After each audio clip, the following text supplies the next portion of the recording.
नहीं, लेकिन देखिए देश की जो जनता है उसके मन में देशभक्ति की भाव, हम जितने भी कॉलर्स हमारे पास जो हमको कॉल कर रहे हैं उनके अंदर जो उनके मन में भावना है, इतनी पीड़ा है, इतना आक्रोश है, तो देश की जनता, देखिए जब कारगिल का युद्ध हुआ था तो आर्मी को यह कहना पड़ गया था कि प्लीज अब और खून मत दीजिए, हमें जितना खून चाहिए उससे बहुत ज्यादा आप लोगों ने दे दिया है, इतना हमें इससे जरूरत नहीं है, हम इसको रख भी नहीं पाएंगे। तो लोग तो खून देने के लिए मतलब तैयार हैं, तो देशभक्ति की भावना। लेकिन हाँ, ऐसे लोग जो अलगाववादियों का समर्थन करते हैं वो लोग उस देशभक्ति की भावना में सेंध लगाते हैं, उसको कमजोर करते हैं, दीमक की तरह उसके अंदर घुस के देश के अंदर उसकी देशभक्ति की भावना को चाटते हैं। इनसे सावधान रहने की जरूरत है, बचने की जरूरत है। बिल्कुल। हम एक कॉलर से भी बात करेंगे, देखते हैं उनकी क्या प्रतिक्रिया है।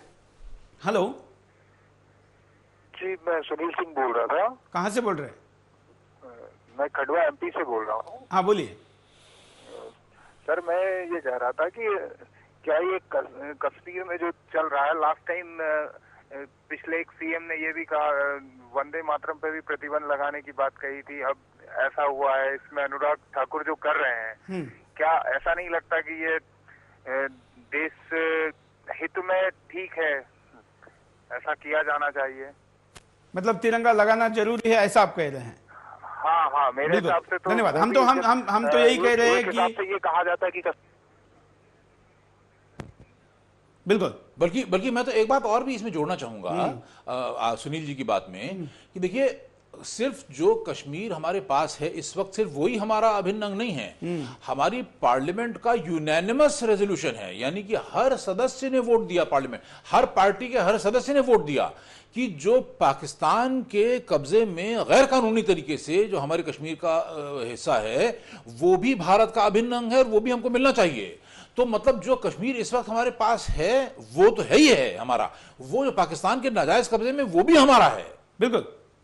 एक और कॉलर। हेलो, हाँ बोलिए। हेलो, हाँ बोलिए, क्या कहेंगे? हाँ, ऐसा है जो ये सुप्रीम कोर्ट ने भारत के हर नागरिक को झंडा फहराने के लिए एक अधिकार दे रखा है, तो ये अधिकार सभी को, नागरिक को अधिकार है। हाँ। तो वहाँ झंडा फहराने में क्या आपत्ति है? इस समय ये सुप्रीम कोर्ट के और संविधान के विरुद्ध बात कर रहे हैं, और जो संविधान के विरुद्ध बात जो होती है वो देशद्रोही कहलाता है। तो उनको क्यों नहीं इनको देशद्रोही का मुकदमा दायर करके इनको बिल्कुल बाहर निकालना चाहिए। एक एमएमएस भी देखते हैं कि एमएमएस क्या कहता है। हमारे पास बहुत एमएमएस आए हैं, हाँ, जब से एमएमएस दिखाने शुरू किए हैं बहुत लोगों के एमएमएस आने लगे हैं। एक एमएमएस भी देखते हैं कि क्या कहता है। अगर भारत में इस टाइम जो सबसे बड़ा जिनसे मुद्दा है वो है कश्मीर में झंडा न फहराना। कश्मीर हमारा है और हमारा प्रत्येक भारतीय को ये हक है कि वो कश्मीर में जाके झंडा फहरा सकता है। अगर भारत में, अगर कश्मीर में 26 जनवरी के दिन झंडा नहीं फहराया जाता है तो ये एक बहुत दुखद चीज़ है, और ये जो कराया है गांधी और नेहरू जी के एक पाप और कुकर्मों की एक हमारे देश के लिए एक समस्या है। मनोज जी, जब भी कश्मीर की बात आती है नेहरू को याद किया जाता है, क्या कहेंगे? मैं लेकिन उससे पहले में एक बात, इससे पहले एमएमएस से पहले जिन्होंने कॉल किया था उनकी बात में मेरे दिमाग में एकदम से एक विचार आया कि जब सुप्रीम कोर्ट ने हमको, नवीन जिंदल जी के पिटिशन पे, जब अदालत ने हमको ये अधिकार दिया है कि हम छाती पे भी झंडा लगा सकते हैं, घर में भी लगा सकते हैं, अपनी मेज पे भी लगा सकते हैं, तो क्या हम एक पीआईएल फाइल नहीं कर सकते हैं सुप्रीम कोर्ट में कि साहब हम झंडा लहराना चाहते हैं, मतलब कोई भी, अनुराग ठाकुर हो या कोई भी लाल चौक में, तो ये पीआईएल फाइल नहीं हो सकती क्या सुप्रीम कोर्ट? बिल्कुल। मनोज जी, आपके साथ ही एक एसएमएस भी आया है। वर्षा पाटिल मुंबई से एसएमएस में कह रही है कि कोर्ट कई मामलों की खुद दखल देता है, खुद ध्यान देता है, तो इस मसले पर अब तक क्यों नहीं दे रहा है? आप पीआईएल की बात कर रहे हैं, ये उसके आगे की बात एक कॉलर ने की है। कोर्ट ने सेल्फ एक तरीके से खुद होकर इसमें ध्यान क्यों नहीं देना चाहिए? सुमोटो क्यों नहीं करना चाहिए? करना चाहिए जी, बिल्कुल।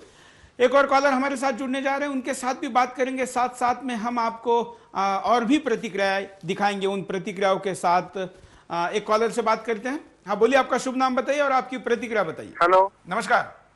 नमस्कार, जय हिंद सर। सुरेश जी, जय हिंद। जय हिंद सर, मैं बीपी से बोल रहा हूँ, पुणे से। बोलिए। बीपी सिंह। हाँ सर मेरे को ये बताइए हाँ। कि हम अपना देश का तिरंगा कहीं भी लहरा सकते हैं। हमारा तो ये कहना है सुदर्शन न्यूज के जरिए कि जिसको भारत की माटी से है प्राणों जैसा प्यार नहीं, रहे कहीं इस दुनिया में पर भारत में अधिकार नहीं।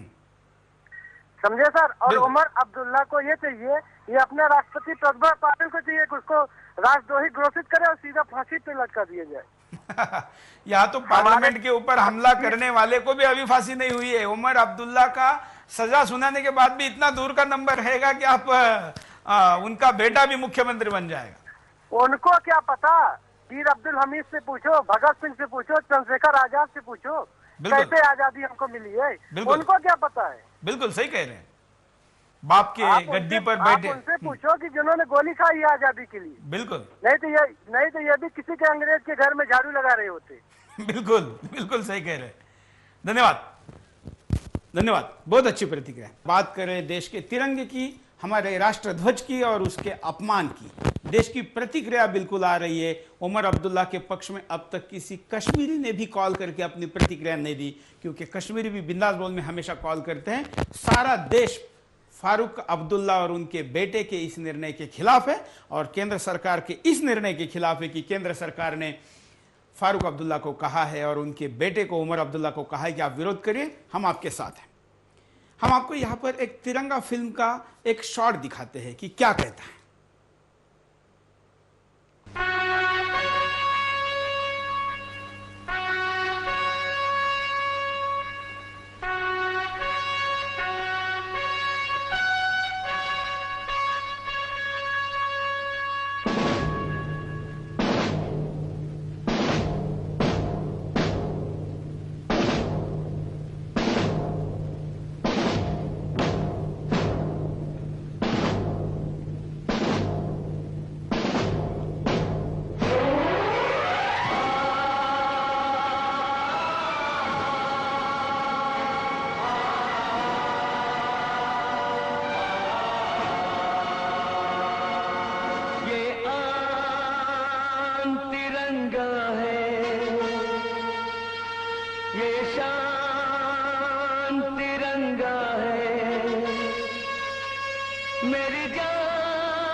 गाना तो हमने आपको केवल याद दिलाने के लिए दिखाया है, अब बाकी तो सारा आप जानते हैं।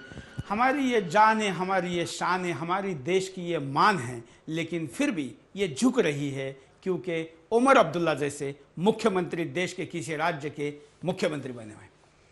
एक कॉलर हमारे साथ जुड़े हैं, उनके पास भी जाएंगे, लेकिन उसके पहले हम नजर डालते हैं कि ऐसे हरकतों का क्या दुष्परिणाम होता है समाज पर, देश पर और पूरे व्यवस्था पर। परिणाम का ये पैकेज। पाकिस्तान का पक्ष मजबूत होगा। देश में ऐसी आपसी विरोधाभास से पाकिस्तान के कश्मीर को लेकर दावों को मजबूती मिलेगी। पाकिस्तान का अंतर्राष्ट्रीय मंच पर फायदा उठाना। पाकिस्तान ऐसी घटनाओं से भारत की छवि अंतर्राष्ट्रीय स्तर पर बिगाड़ने में उपयोग करता है और अपने पक्ष को मजबूत करता है। सरकार के रुख के कारण भारत को कश्मीर पर समर्थन देने वाले देशों के सामने भ्रम की स्थिति पैदा होगी।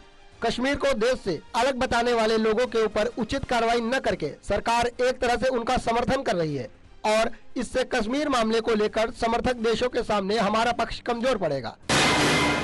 कश्मीरी अलगाववादियों के हौसले बुलंद होंगे। जब सरकार के द्वारा ऐसी अलगाव समर्थक घटनाओं को इजाजत मिलेगी तो अलगाववादियों के हौसले बुलंद होंगे। सेना के मनोबल पर असर पड़ेगा। जब ऐसे भड़काऊ भाषण देकर सरकार अलगाव की भावना को बढ़ावा देगी तो सेना के मनोबल पर और मानसिकता पर असर पड़ेगा। देशभक्तों में कुंठा की स्थिति पैदा होगी। जब देशभक्ति के जज्बे को नकारा जाएगा तो देशभक्त कुंठाग्रस्त हो जाएंगे। बिल्कुल, और भी परिणाम है, लेकिन मोटे तौर पर इन परिणामों को नजरअंदाज नहीं किया जा सकता, क्योंकि किसी भी समाज के मनोबल के साथ, राष्ट्र के साथ खड़ा होने की आवश्यकता होती है, जिस पर इससे प्रहार होगा। एक कॉलर है, उनसे बात करते हैं। हेलो, बोलिए, आपकी प्रतिक्रिया दीजिए। हाँ सर, बोलिए। सर मैं महाराष्ट्र से हेमंत कुलकर्णी बोल रहा हूँ, जालना डिस्ट्रिक्ट से। बोलिए हेमंत जी। सर मैं मनमोहन जी की सरकार को अपील करना चाहता हूँ कि अगर उन्हें देश के बारे में कुछ लगता है कि देश के बारे में कुछ करने की, कर गुजरने की अगर इच्छा है तो वो प्रोटेक्शन दे रही है यात्रा को, जो लाल महल में झंडा फहराने वाले हैं। और अगर वो नहीं ऐसा कर सकते तो मैं उनको बोलना चाहता हूँ कि हिंदुस्तान के नौजवानों में तो इतनी ताकत है कि वो लाल महल क्या, लाल चौक क्या, वो तो इस्लामाबाद के इस पे भी लाल झंडा क्या, इस्लामाबाद पर भी वो तिरंगा फहरा सकते हैं। ये हिंदुस्तान के नौजवानों में ताकत है। और इसके लिए मैं बोलना चाहता हूँ कि मुझे साधी ऋतुम्बरा जी की वो पंक्तियां याद है, इतिहास की तो हस्ती है कि आप पूरा भूगोल बदल देंगे, धारा का रुख बदल करके लाहौर से गुजरेगी गंगा, इस्लामाबाद की छाती पर लहरेगा भारत का झंडा। वाह, बहुत अच्छा। हाँ, बहुत अच्छा, धन्यवाद। एक और कॉलर है, उनकी भी प्रतिक्रिया लेते हैं। हेलो हेलो हेलो, हाँ बोलिए। मैं सऊदी से बोल रहा हूँ सर। हाँ बोलिए, क्या कहना चाहते हैं? मैं कहना चाहता हूँ कि इतना साल हो गया, 62-63 साल, हाँ, क्या इसके पहले तिरंगा झंडा वहाँ पर नहीं फहराया गया? शायद आपने इसके पहले भी इसी विषय पर कॉल किया है, हम इस विषय पर बात कर चुके हैं।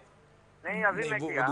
बिल्कुल, कि आज आपत्ति क्या है, क्या इस पर आपत्ति है कि बिल्कुल, हाँ बिल्कुल, आज क्यों नहीं फहराया दिया जा सकता। बिल्कुल, जी सर, धन्यवाद।